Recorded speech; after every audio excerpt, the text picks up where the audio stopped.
morning and happy Friday. Welcome to the Pitchline Chronicles. This is where fans become family. I'm Uncle Taz. I am here as always with Rob and Donald.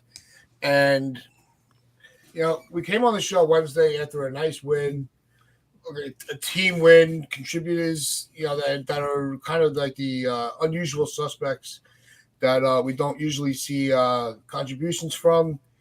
And then we had games 2 and 3. And that was you want to get pissed off, but it's more I'm disappointed because this team is just not. There's no urgency at all, and it starts with the manager. The manager is just absolutely. I think he's just lost at the wheel. He's too busy listening to everybody in the background and just not. I don't see where he's running anything. He has his book, he has his plan, and he doesn't know how to deviate from the plan. And this is the outcome we get, where we actually lose the series to the fucking Washington Nationals. Donald's looking a little confused, but before we get to Donald, because I know he's gonna have a nice little rant for us, we're gonna get to Rob's rant first. Rob, what are you seeing from this team that makes you actually think that they actually care about winning the division and if they can be successful in the playoffs? That's the thing. I don't think they care right now. And I've said this for the last couple of weeks on the show, and I said it to Donald the other day. I don't think they care right now. And it's evident by their record against teams that are above and below 500. They're, 24 and 20 now against teams that are below 500, and against teams above 500 or 500 and better, they're one of the best teams in baseball. They show up against the good teams. They play down to the bad teams. And that's why I'm like, yeah, I'm mad that we lost, but it's like, I'm looking at the teams that we were going to see in the playoffs in the American League, and I'm just trying to think from the Yankees perspective. Mm-hmm. They took care of Houston this year. I think Baltimore, and I think the Yankees think Baltimore is very beatable. They can't lose against the Central, apparently. So you're looking at your potential opponents in the American League, and it's like, we've played them pretty well. Not to mention some of the teams in the National League. With Juan Soto, we may have been able to beat the Dodgers in that series. We swept the Phillies. The only team that really gave us a ton of trouble was the Braves. And so it's interesting how they could be looking at this. Like, do these series really matter? To us, they matter. But to the Yankees, do they really matter? Because Baltimore doesn't seem to want to take it. The Yankees don't seem to want to take it. Do both teams just not care? It's really strange how well they're playing against the good teams and how bad they're playing against the bad teams. So I'm going to echo what I said 2 weeks ago. I don't know what this team is. I'm going to stop trying to figure it out. And when they're playing a bad team, I'm just going to expect bad baseball. And if they're playing a good team, I'm going to hope for better baseball, because apparently that's what the New York Yankees are. They play down to their competition and they play up for the good teams. It's very weird. It's not a winning recipe, but yet here they are still with one of the best records in the American League and in all of baseball. It's such a strange team. I'm done trying to figure them out. And I'm not happy about a series loss to the Nationals, that's for damn sure. So don't get me wrong. I'm just trying to think from the Yankees' perspective. It just does not seem like they care. And it's annoying because we got to watch 162 games where it's like half of them, they might not give a shit. Yeah, before we toss it to Donald, I just want to echo. Yeah, that's what I'm saying. I'm not even mad. I'm more disappointed because we should be able to win the series. That's all we're asking. We're not asking them to just run over these teams like they don't even belong. They're on the major league level for a reason. These opposing teams, but we should. Same thing with Baltimore. Both teams should have a healthy 5-game lead in the division. The way that both teams, the teams are playing. It seems like none of them want the East, and the Yankees really, this is a Yankee channel, so of course we're gonna hope that the Yankees had the 5-game lead. That's why it's disappointing, because it's not even the fact you lose a game. Your loss isn't gonna happen, but at least be competitive.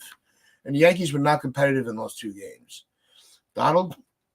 It's about Aaron Boone. I want to start with the fact that he said that he never considered pinch hitting DJ LeMahieu in that spot in the 9th inning against Finnegan because, and I quote Not against Finnegan because he kills lefties, right? Even though the prior lefties were hitting him pretty hard right that inning. So it made no sense at the time. But Aaron Boone was giving us the reverse splits. It's all about the reverse splits, right? Hey, if that's the hill you want to die on, stick with it. Stick with it. Because that's the hill you're going to die on, man. You argued till the cows came home that day. Game two. Oh, that's it. That's it. Reverse splits. I'm not deviating from the reverse splits, right? Fine.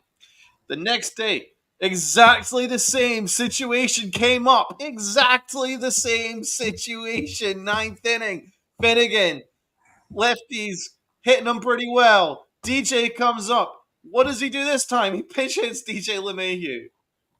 And then he's asked about it. Good job, Meredith Morokovich, for actually asking him. Uh, what was your reasoning for this? And he go, and I quote, I just felt like it was the right thing to do. Oh, really? And what was it that changed your mind within 24 hours? That's what I'm talking about. It's just like this manager is he's just devoid of reasoning, and I think he just I don't know what he does. Like, I mean, I'm glad he made the decision, but he does. That's the problem. He's not a manager because he doesn't stick to his decisions. He doesn't stick to his beliefs. I don't exactly know what his beliefs are and what his reasoning is. It can change on a whim. So, first of all, the fact that he's just an analytics puppet is actually not true. I think we can all safely say that now because there isn't an analytic on Earth that would say that DJ LeMahieu needs to be an everyday player, but he has been. There isn't an analytic that says Verdugo should be an everyday player, but he has been, right? So he's not just a slave to the analytics. He kind of flies by his own seat of his pants. And when he does, it's usually weird and it's usually wrong. Like it's like what was his, what was his thinking that 24 hours prior that DJ LeMahieu would come through in that spot? He hasn't shown that he can. He has an average around 200. His OPS is like 500, which is like 300 points below average, and his WRC plus is 52% below average. So what made him think that he was gonna do anything in that spot? And then what? He wised up in 24 hours. So that's what I'm saying. I mean, if you're gonna be a manager, you have to stick by your decisions, right or wrong. You have to stick by your decisions, and he just doesn't do it. Now, obviously, Oswaldo Cabrera should be playing. There isn't a question he should be playing. You see his at bat in that spot; it was so much better than DJ LeMahieu's. He absolutely creamed that pitch. It was a frozen rope, and it was unfortunate that it was caught. But at least he actually hit it with some authority. DJ LeMahieu can't hit shit with authority. Grounds into double plays, grounds out all the frickin' time. So that's the problem with Aaron Boone. He doesn't stick by his decisions, and he doesn't really have. Uh, I don't think he actually sees what's going on in front of him. And that's why I don't believe this team's going to go too far with him as a manager. But any any any idea that he's this slave to the analytics is just not true. He's a puppet to general manager Brian Cashman, but he's not a slave to the analytics because he kind of tends to deviate from the analytics, and the fact that he's deviated from Austin Wells uh, is so bizarre because okay, the analytics tend to say that Austin Wells isn't that great against lefties, but it's such a small sample size. How are you able to really judge that he can't hit lefties? Because his sample size is very, very small. Like he's more than capable of doing it. But again, Aaron Boone, he's a slave to certain analytics. But then if he wants to change his mind, he'll just change his mind on a whim. It's not a manager. That's not a manager I can get behind, and that's why the Yankees are what they are. And again, if you look at the way that they play, again, I've mentioned numerous occasions they throw to the wrong base. They look unprepared. They don't look like they're focused. They don't cover the bag. It's been going on for weeks and years, and nothing seems to be get done about it. And I'm pretty tired of seeing it. I mean, I'm not asking for a lot, okay? I'm really not asking for a lot. All I'm asking for is to put your best lineup out every day. Put your best lineup out every day, right? That involves Austin Wells. You play him every day. Dominguez is your best left fielder. You play him every day. There isn't a situation where there is a brilliant lefty bat off the bench in which you do this lefty righty split. There isn't a situation like that. It isn't a situation where you got somebody on the bench who's just this uh, absolute monster against in certain splits. That just doesn't happen. So there's no point not just playing your best nine. Play your best nine, and we'll see where we are. If we lose, we lose. We're going to lose games. That's fine. But if you play your best team every day, then you put your best foot forward.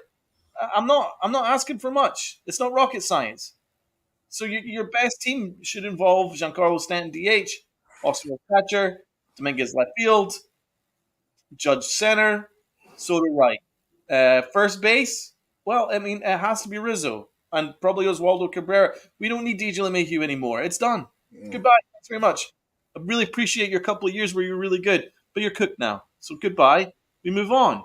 But the Yankees can't do it. It's very odd and it's very weird decision making. But my final point is Aaron Boone is only a slave to Brian Cashman. He's not a slave to the analytics because that is obvious by his decision making with DJ LeMahieu. No, it makes no sense of why they keep putting him out there. And they finally made the move to put Cabrera in, and then they mentioned a stat on the radio that going into that at bat, he was 0 for 8 as a pinch hitter. Now he's 0 for 9. But like you said, at least you put he roped that ball. It just unfortunately got caught. But it was the middle game when you got Torres at the plate. You're like, all right, you made the last out, you gave the ball a ride. It looked like it could have gone out, in some stadiums. And then he's got the chance to do it in the next game. And I got to tell you, I thought he was going to come through. I thought the ball was going to, drop in somewhere. I'm like that. It was almost like it was faith for him to correct the out from the game before. It just, it was one of those. It wasn't their series, but they were the reason it wasn't their series. It wasn't so much the Nationals. I don't want to downplay with the Nationals. They played good baseball. Yeah. There was that one blunder that helped us out. Where I don't know what the hell happened at 6-4, 8-9-3 double play. Oh, that was crazy. That was wild. But other than that, they played a pretty clean series, and that's a bad team right now. It's a team that has a lot of upside in the future, but that's right now they're a bad team, and they made us look silly. But that's been an ongoing theme with this team. A lot of the bad teams make us look silly, and we make them look competent. We let the Chicago White Sox beat the living shit out of us for one game. So I don't want to hear about they didn't beat us. No, they did. They beat us. Let's just call it what it is. But this is what happens when the Yankees play these bad teams. Again, the record speaks for itself. We're only 4 games over against teams 500 or below 500, and 500 and above. They're one of the best teams in baseball. It's a weird team. It's a weird year. But yet, it doesn't change the fact that our manager continues to contradict himself and make himself look like an asshole, because how is it game 2 you didn't pinch hit, game 3 like Donald said, what changed your mind? Because it was the exact same situation. So why didn't you do it the night before, but you did it this time around? Cabrera should have been playing, and the fact that he was on the bench for a week and still had a better at bat than anything DJ LeMahieu would have done is very, very telling. The Yankees won't get away from DJ LeMahieu. And I've been saying this for weeks now, that they don't care, and now we're seeing people like John Boy, who they're affiliated with the Yankees now. They're out there, and John Boy's losing his mind. He's frustrated about this. They're all saying the same things. They just doesn't seem like they care. They're not putting out that effort. It's weird. I really don't understand what this team is, and I don't think the Yankees know what the team is, but I can tell you one thing for damn sure. Aaron Boone doesn't know what he's doing 75% of the time. Yes! That's the case. That's the New York Yankees right there. It's a team that has a very good roster. It's got holes, what team doesn't, but the manager doesn't know what he's doing. most of the time, and that is a problem. For the fact that the same situation, and again, good thing this time around he made the decision to pinch hit, but why not the night before? Because the night before, maybe Cabrera could have put a better at bat together, and you may have won that game. It's frustrating, and I keep saying that word. I'm going to keep sounding like I'm repeating myself, and I'm a broken record here, but I don't know, man. We still have, a month to go. Are we expecting better baseball in the next month? Maybe when we play the good teams. The Cardinals are just above 500, so maybe we'll beat them, and everyone will be like, that's the New York Yankees, but how many other series against bad teams do we have? I have to look at the schedule to see the records of the teams we're playing. Everyone keeps saying that August and September was easy. The Yankees and Orioles are proving that or the Yankees for sure are proving that no schedule is easy, because we should have swept our last couple of series, and we didn't. We should have ran away with the division in this month of August, and we did not do it. The Yankees are just seemingly not caring until the final couple of weeks. That last series against Baltimore, that's when they're going to start to care. It might be too late. It might not be. We'll see. But I can guarantee you when that series comes along, if they have a one-game lead, they're going to take that thing seriously. And that's an issue because they should be taking it seriously now because they wouldn't have to worry about that last series. I'm sorry, D-Rod. That isn't an adjustment. By changing it in 24 hours, that's not an adjustment because he spent the entire press conference after Game 2 defending himself that it was about the reverse splits and that and look at his numbers that Finnegan kills lefties, blah blah blah blah blah.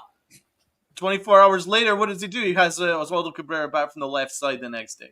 That's not an adjustment. That is an absolute contradiction because he spent the entire time justifying that decision. He doesn't stick by his decisions. That is a manager that is all over the place. He doesn't make the decisions that make sense. They're not rational decisions. LeMahieu is cooked. He never should have been in that situation in the first place. There's a lot to talk about, but that's one of the main things here. He doesn't stand by his decisions because he's all over the place as a manager. But I mean, the Yankees losing to the White Sox was a far bigger deal than losing the series to the Nationals. Yeah. The Nationals are not a good team. I think they're the third worst team in the National League. They're a bad team. We never should have lost to them. But the White Sox, getting blown out in that one game against the White Sox was a far bigger disgrace, and it was a far bigger indicator of what this team is.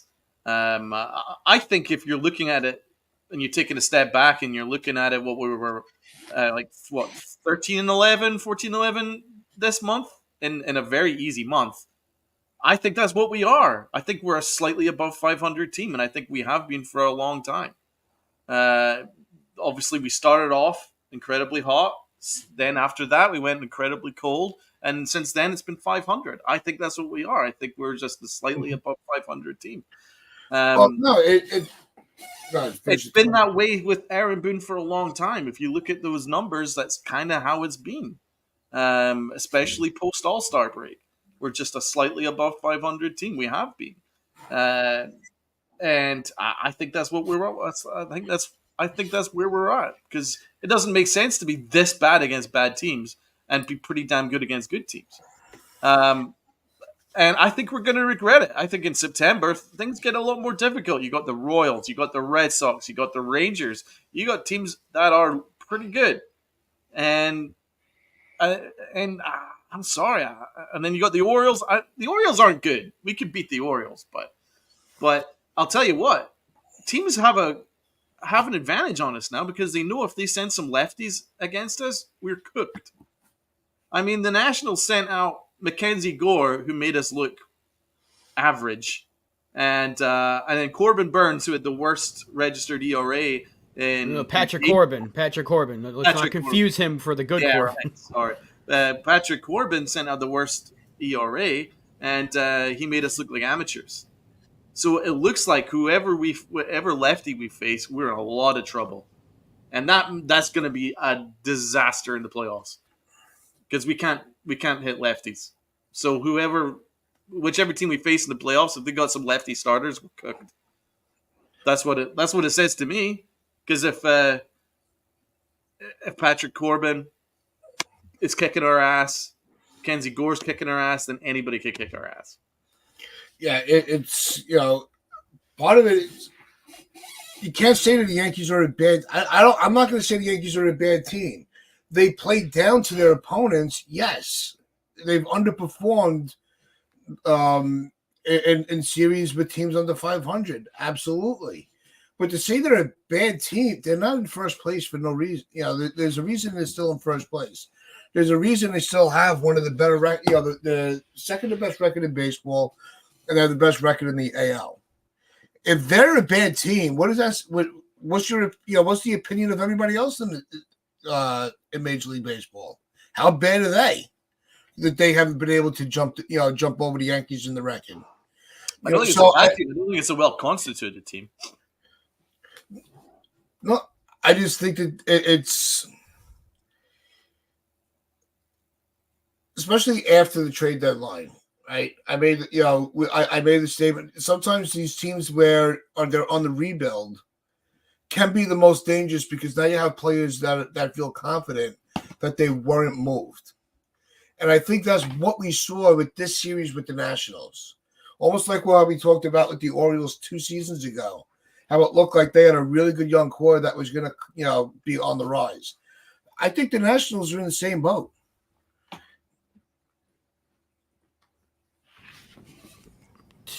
Let's just wait and see what happens in September. That's where my mindset is. I think the schedule is interesting because we have some good teams, we have some not so good teams. Like we play Oakland in September.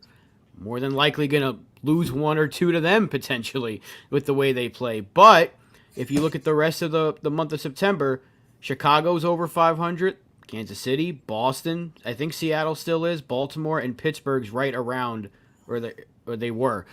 So we'll probably lose to Pittsburgh, but we could beat Baltimore. That's how the Yankees have been. It's weird. And I'm going to keep saying that. They are a very weird team, but yet they still have the best record in the American League. Tell me how that makes sense, because the way we've been talking about this team for the past, 3 months now, you would think that they were below 500 and maybe just potentially fighting for a final wild card spot, but they're not. They're still right there, top spot in the American League playoffs. It's weird. And I wouldn't say they're the worst 78-win team in MLB history because Cleveland's starting to struggle. I don't think they have 78 wins, but it's weird. They're a weird team. We don't know what they're going to be come October. They could go on a hot streak. They could get bounced out in the first round. It is a crapshoot, and that's exactly what Hal Steinbrenner is going to end up saying if we get bounced out. But this is still a good team, and the way Donald said it is true. It's just very weird. It's just so strange. The leadership's bad, and that's where it starts. Because we know that Cashman has his ego, he has his guys. Because, and I said this, and I'll keep saying it, every other team would have Dominguez up here. Every other team would have DJ gone. Every other team would not be relying on Verdugo every day. And Jones said it just a bit earlier. Dominguez would help against the lefties because he's a switch hitter. You know who's also a switch hitter? Oswaldo Cabrera, and they're not using him. I know he's been much better from the left side of the plate, but they want to break up the lefties and righties, as Aaron Boone says. You have a switch hitter sitting on your bench for the last week that you're not using. Why not? That's the thing. I'm almost at a loss for words with this because 78 wins, best record in the American League, second best record in baseball, I think, or third best. And I'm confused, and I'm trying to figure out what this team is. And I think I know what this team is. They're a team that doesn't care until they have to care. And that's a problem. I always wish that the Yankees were more of a slave to the analytics. It sounds funny because the analytics aren't the problem. It's the way the Yankees interpret the analytics, which is the problem. Because if you look at it, I looked at the Baseball Savant page yesterday.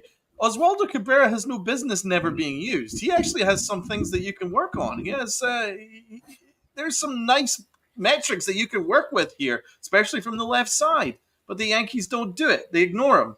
For DJ LeMahieu, and no metric is good with him. It's really bad. So that's what I'm saying. It's just like, Why don't they just play their best 9 guys? Oswaldo Cabrera is a better utility guy than DJ LeMahieu is now. That's just it. We couldn't have at least given him a run at first base just to see how we do. At least we get a better bat in there, and then we have a better idea. It's just really weird because that's it. It's just Cashman and Boone have their guys. They have their pecking order. Jose Trevino has apparently become this lefty specialist against lefty. What evidence is there? The truth is, the Yankees have 5 guys in their roster that are above league average in OPS. 5. Right? One of them is Austin Wells, and he's a platoon guy. The other is Jazz Chisholm, and we only just got him at the end of July, and then he was hurt for a couple of weeks after that.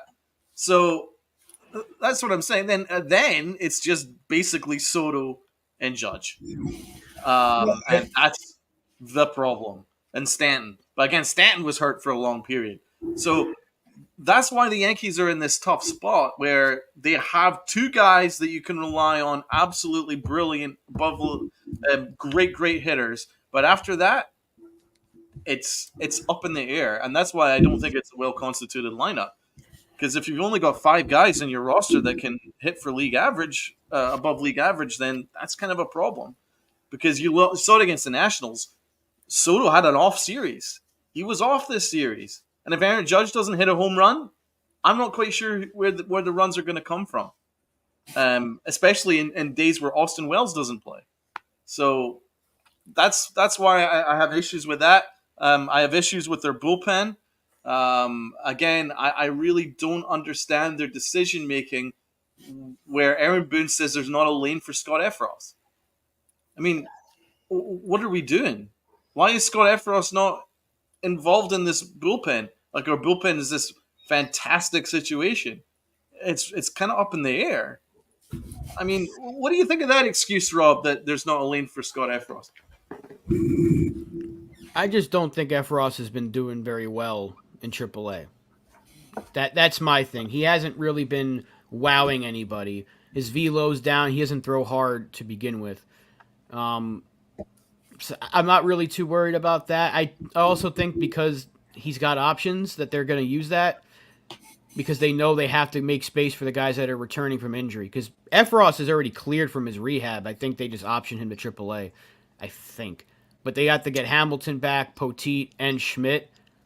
They have to find space for those guys. So, one of them is going to be Bickford. It should be Bickford. It better be Bickford. The other one may be Tim Meza. And then you got that September spot that's opening up in like 2 days. So, I don't think, unless it's absolutely needed, they probably won't use Efros. And let's not forget, Lou Trevino's also a guy that's coming back who would have to clear a spot for. So, but to be fair, Rob, Efros in his last 8 outings has only given up 1 run. Right, but I think they want to see it in a more wider scope. It's not about his numbers; it might be about his stuff because his velo has been down. So he could be doing that in AAA, but Bickford was doing that as well in AAA, and then he came here and got blasted. So if you're throwing down in velocity over here, he's going to get tagged, and then we're going to say, why'd they call this guy up? They should have left him in. I think that's what they're doing with Efros. They want to see his stuff get better. And I think over the last week, like you said, it has been, but I don't think right now he'd be a significant upgrade to maybe over Leiter. Because Leiter's been over terrible. Bickford for sure. But Bickford's not going to be here very long. That's the thing. They're waiting for Hamilton and Schmidt and Poteet. These guys are very close to coming back. Whereas they can stash Efros in case of emergency because he has those options. The other guys, Poteet might, and I think Hamilton does. But Poteet, we need him, and we need Schmidt. Because, as we saw for Will Warren, we need the starting pitching. And Heel's also coming back as well. So they're going to use those options to their advantage. But here's my thinking. They gave up a legit prospect for Efros. So Efros should have been part of our plans. Bickford has no business being in the majors. He's ass. And they got rid of Tonkin, who's just been picked up by the Twins. Why couldn't they just kept a hold of Tonkin until they're ready with Efros? Why did they need to do this thing where they cut Tonkin to bring in Bickford just to DFA Bickford when they finally decide that they want to use Efros. It's just weird, right? Yeah, why was Tonka the odd man out and not Mazza? Right. Because Exactly. Tonkin had just thrown 2+ innings and they needed a fresh arm. And then when these guys are healthy, like the 4 names I just mentioned, they have to clear space. Jesus, it's not gonna. I mean, it's just they're waiting for the injured arms to come back. That's it. And I would like to see Efros here. Don't get me wrong. I just think they're waiting for his stuff to be where it was before the injury because his velo is still down a tick, not a lot, but I think I think in September you're going to see him. I think. But right now it's just about they know Hamilton's close. They know Schmidt, they know Poteet. Those guys are close and Heel might need like one rehab start and then he'll be back. So they have a lot of guys coming back from injury and they know they have Efros with those options. They can stash there in AAA, let him work on some stuff before they absolutely need him. Because Bickford should not have been called up. I agree with that, but he was just a placeholder for when someone does get activated. Yeah, no, the Bickford thing, it did make sense, in that aspect.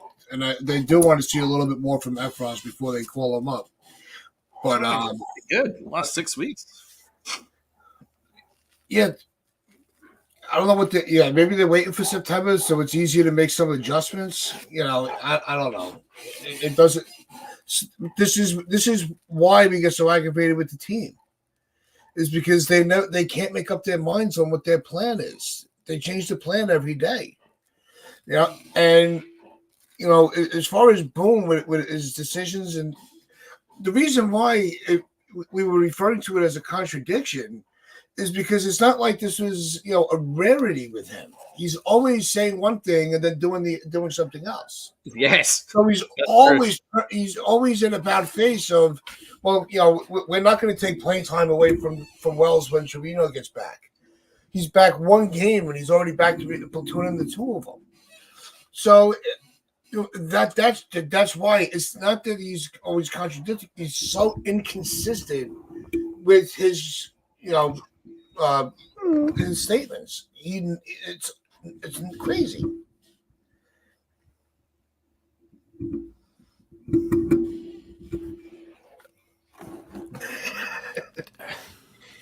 It's a halfway mark, Pat, so you want to get to these awards? Yes, let's get to the awards.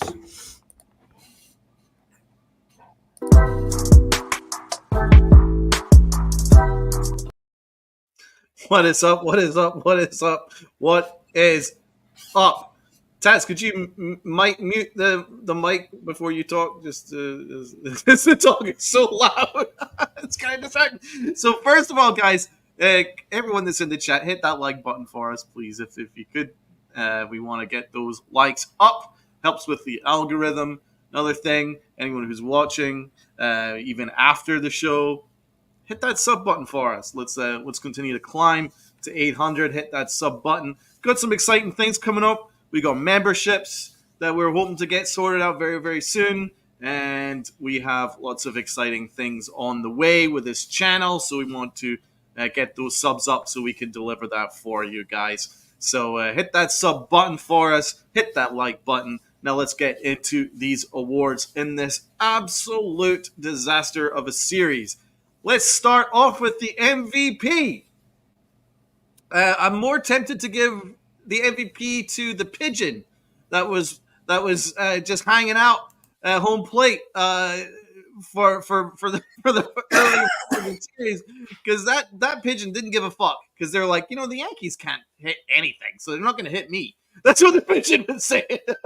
so I'm tempted to give the pigeon to the MVP, or Tats's dog is the MVP. But one thing that there is no MVP. I'm sorry, the Yankees ain't getting an MVP. No one fucking showed up. But if I was to give an award for an MVP for the purpose of this, I will give it to Austin Wells, because he played very, very well in Game 1. He was the only guy that kind of showed up in terms of offense. His defense was good in Game 1. The rest of the series, no one showed up. So Game 1, I'm giving it to Austin Wells. That's going to be the MVP. Let's go to Rob. I think Jazz Chisholm had a good series. I'm going to give it to him. He showed up. He was one of the few that did. But Volpe had a good series as well. But I think Jazz was getting on base and scoring. So it's slim pickings for this series, but I'm giving this one to Jazz. Oh, And let's go with Uncle T. The pickings were extremely slim, but I actually gave the MVP to Dylan Cruz. For getting called up. I think having his start of his career at home, checked off a lot of boxes. For his firsts, and then against the Yankees when everybody was watching. So I'm going with Dylan Cruz. I think he had a phenomenal start to for his first series in the major leagues. He came and he showed why they had to call him up. Lots of votes for Jazz. So the fans are very much on the Jazz train. So Jazz Chisholm wins the MVP for the series.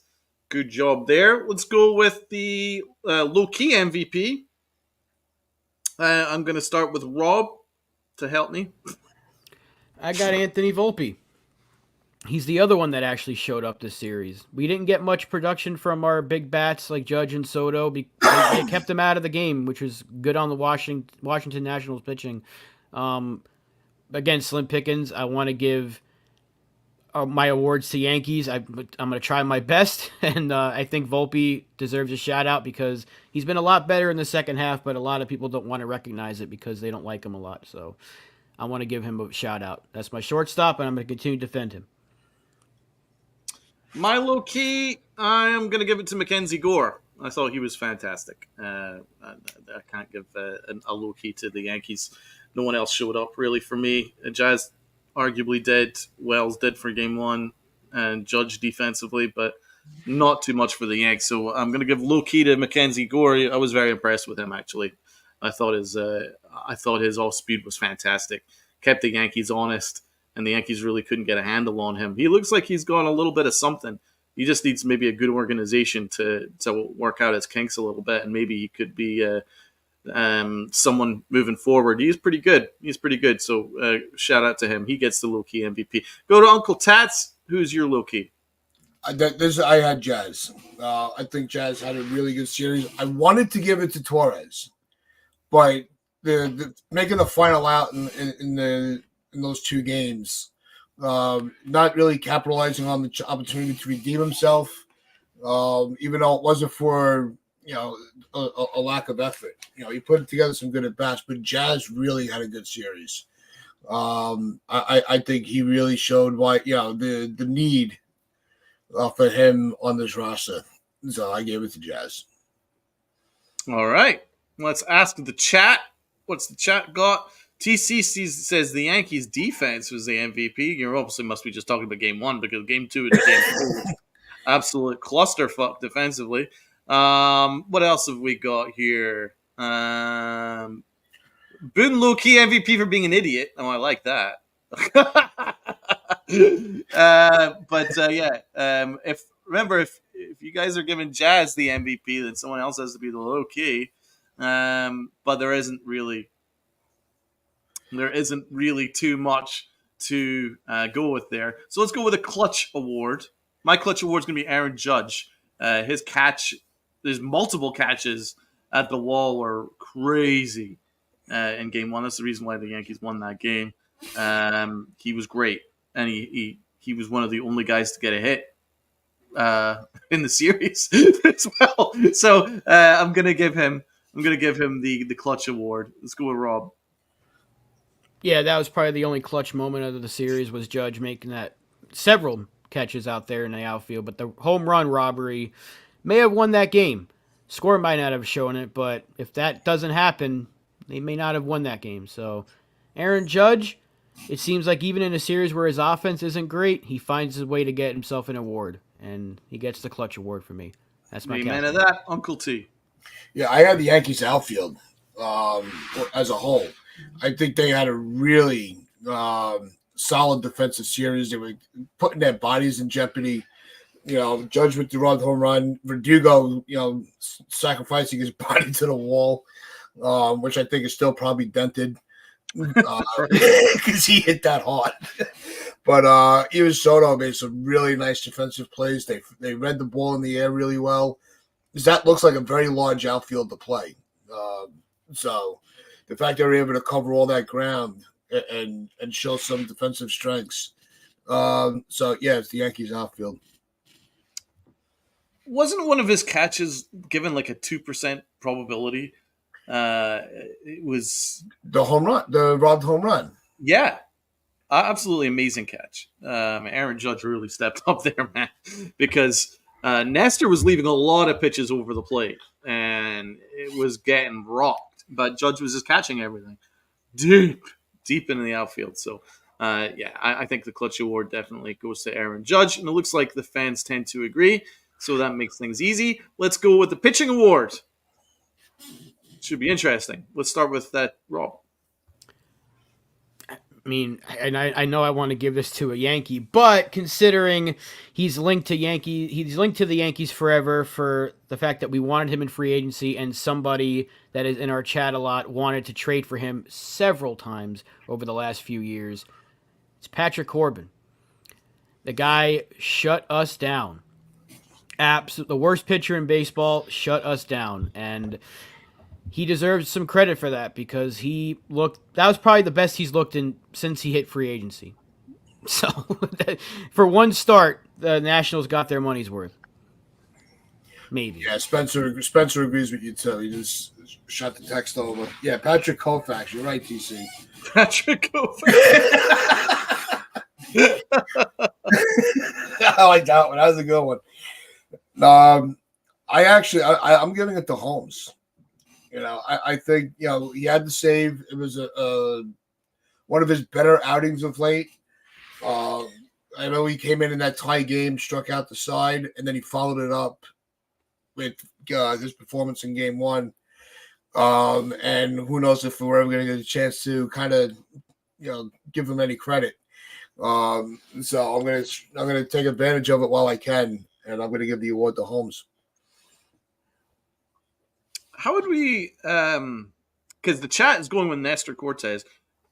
Nestor is a good shout. He actually pitched pretty well, but early in the game, he was leaving a lot of pitches over the plate, and they were getting hit hard. But Aaron Judge and Verdugo were making insane catches.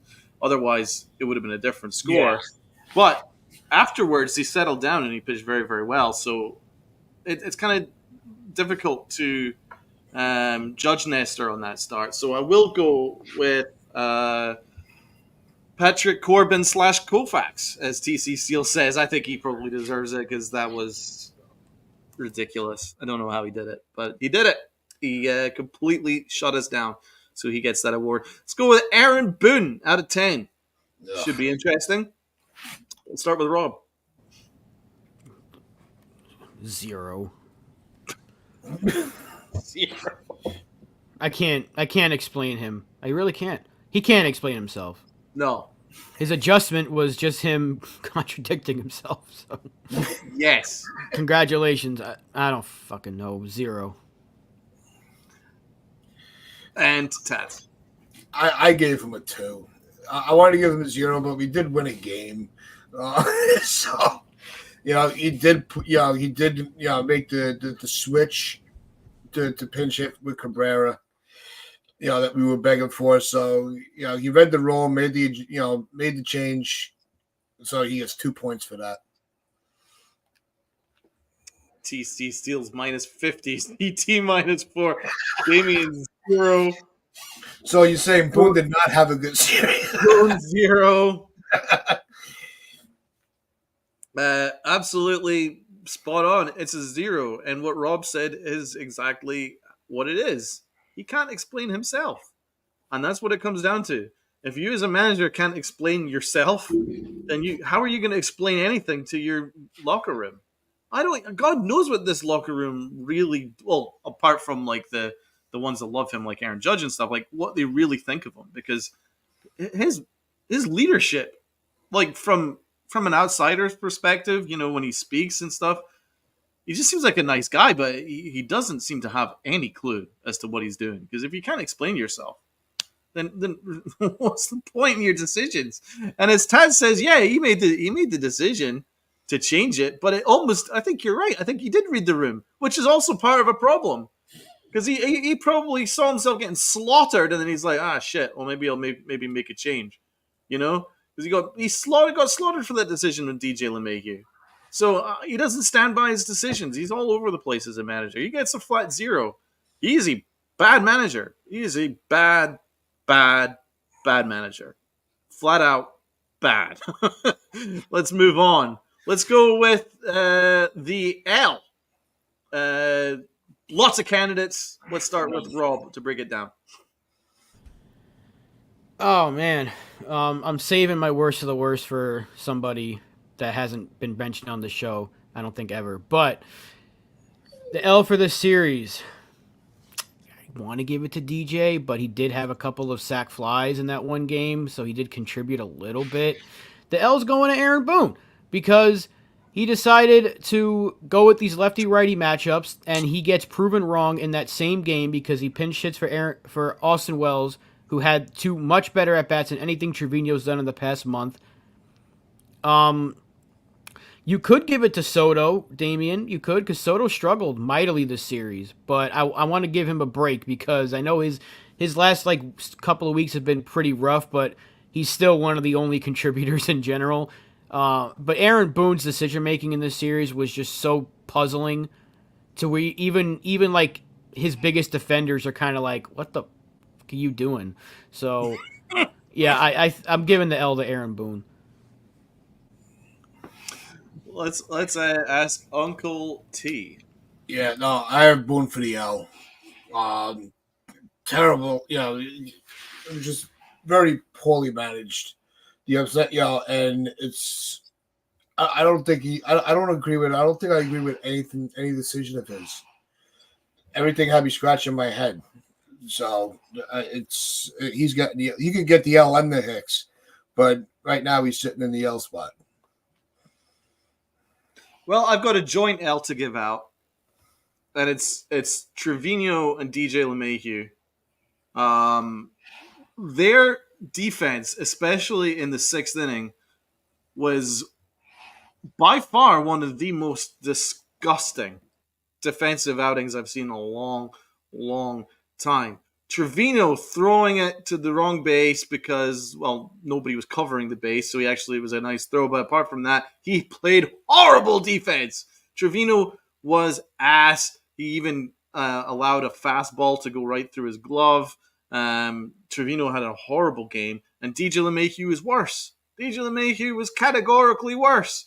His defense at first was an embarrassment, and he didn't come up in any big spot. He granted him a double play when the game was still close. It was, as TC says, bad news bears circus. It really was a circus. It was a complete circus out there.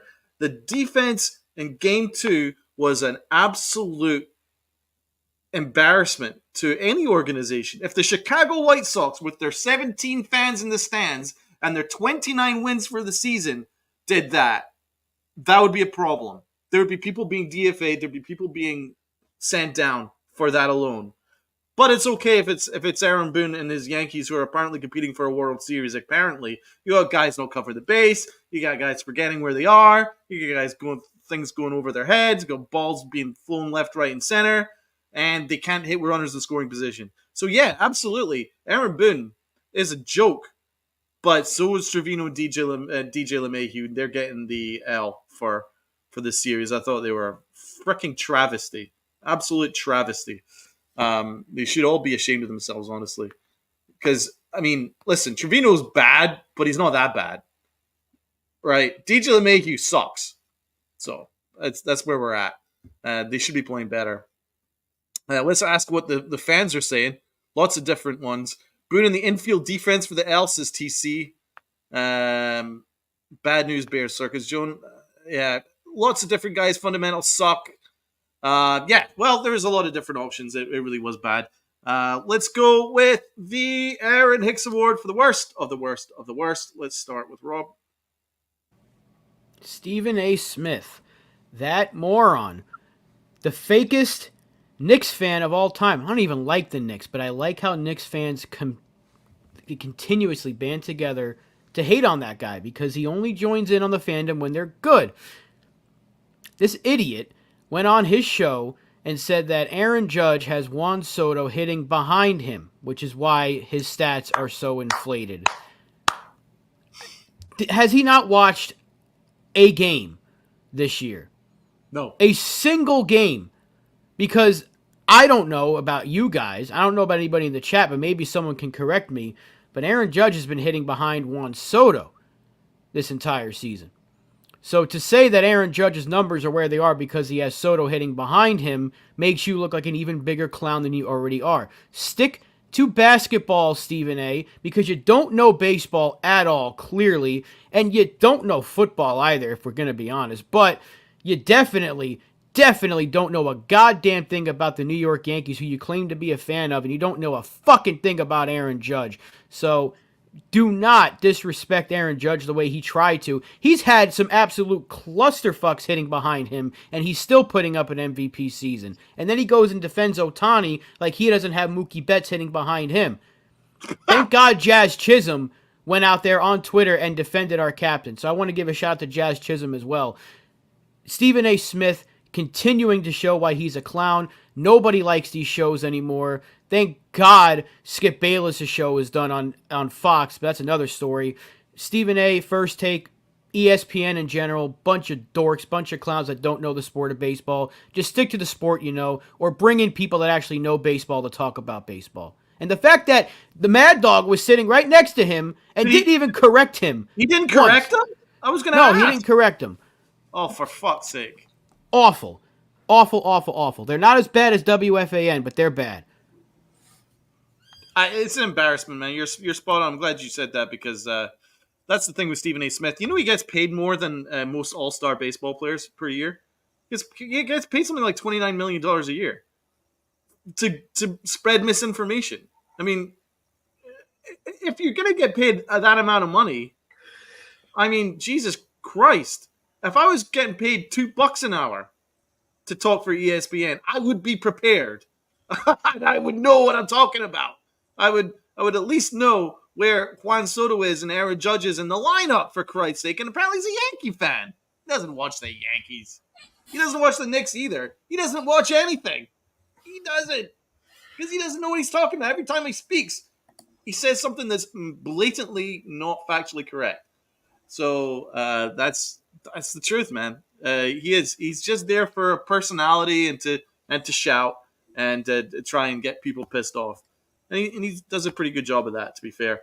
But that's a good shout, man. Let's go with Uncle Tats. Who is your Aaron Hicks Award? Well, I was going to give it to the White Sox and their 17 fans. But, well, after hearing a little more about the Stephen A. Smith story, I'm switching mine to Mad Dog for not, for just sitting there idle. That you can't do that. Especially when you got your career off the New York market, you have to be on it. So I'm actually switching mine in the last minute. I'm giving it to Mad Dog for. And what was your original one? The White Sox, and there's 17 fans in the stands the other day. 17 fans came to the game. That is insane. Not 117, 17. I saw the picture, man. It's that crazy. The Oakland had better attendance than the White Sox. Absolutely insane. I saw the photograph. It was completely empty. Yeah. There should be some kind of baseball needs to do something, man. That's an embarrassment to the sport, right? Yeah. They should just mind blowing. They shouldn't even be able to play. That is terrible. No, it is. It is absolutely terrible. Okay, well, my Aaron Hicks Award is going to be, it's almost now weekly now. I have to give it to Aaron Boone. I mean, what can I say? There's nothing that I can say that I haven't already said. This guy isn't a manager. He just isn't. And I just want to figure out exactly why they're making these decisions. As I say, I'm not asking for rocket science. I'm not asking for anything huge. I'm just asking for the best night players on the field. That's it. That's it. It's really not that difficult. And it shouldn't be that difficult. And that's what's crazy, because this Yankee team even though I'm very pissed off, and rightfully so, they've still got one of the best records in baseball. Could you imagine what it would be if they just played their best lineup every day and actually tried every day? They'd have more wins than the Dodgers would this year. Easy. Because they've sacrificed at least 10 games for no reason whatsoever. So that's what's annoying. And it isn't a light switch, man. That's what I'm worried about, because if you continue to play down to your opposition all the way right through, and then you get to October, you can't suddenly magically expect them to play efficient baseball, smart baseball, throw to the right base, hitting with runners in scoring position, all that shit, because they haven't done it for the entire season. So why should they start now? That's what I'm concerned about. Pretty disgraceful. Is so ridiculous. So he is the Aaron Hicks Award winner for the series. Absolute circle jerk clusterfuck of a manager. And that's my awards. All right. No, it's hopefully the series coming up with St. Louis gives us a little more excitement. And I'm at that point. I don't know how the series is going to go. All I ask is the Yankees play a competitive baseball. That's it. And Boone, just stay out of the way. Yeah. Play your best and ride or die with it. I can't say that enough.